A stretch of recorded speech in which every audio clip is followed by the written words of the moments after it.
Tuesday, March 9th, a reading from 2 Chronicles. Hezekiah began to reign when he was 25 years old.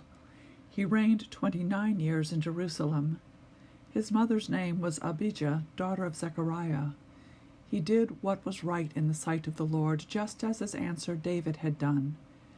In the first year of his reign, in the first month, he opened the doors of the house of the Lord and repaired them. He brought in the priests and the Levites and assembled them in the square on the east. He said to them, "Listen to me, Levites.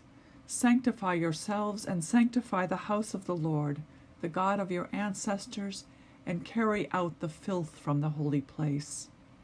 For our ancestors have been unfaithful and have done what was evil in the sight of the Lord our God. They have forsaken him and have turned away their faces from the dwelling of the Lord and turned their backs. They also shut the doors of the vestibule and put out the lamps, and have not offered incense or made burnt offerings in the holy place to the God of Israel. Therefore the wrath of the Lord came upon Judah and Jerusalem, and he has made them an object of horror, of astonishment, and of hissing, as you see with your own eyes.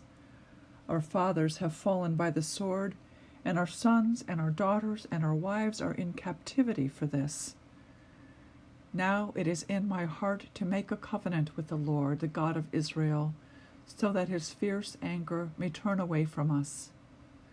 My sons, do not now be negligent, for the Lord has chosen you to stand in his presence to minister to him, and to be his ministers and make offerings to him." The priests went into the inner part of the house of the Lord to cleanse it, and they brought out all the unclean things that they found in the temple of the Lord into the court of the house of the Lord. And the Levites took them and carried them out to the Wadi Kidron. They began to sanctify on the first day of the first month, and on the 8th day of the month they came to the vestibule of the Lord. Then for 8 days they sanctified the house of the Lord, and on the 16th day of the first month they finished.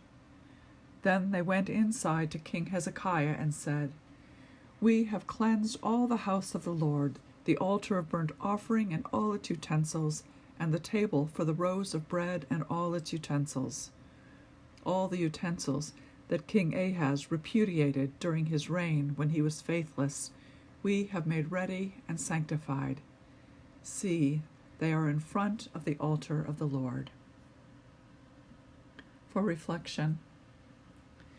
In our contemporary North American Christian context, physical objects of idolatrous worship are hardly an issue.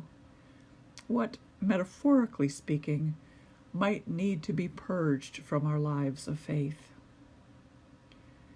Hezekiah speaks of God's punishment for the people's idolatry. Even if God does not punish our spiritual failings, do we in any way suffer for the trust that we place in idols, or for relegating God to the margins of our lives?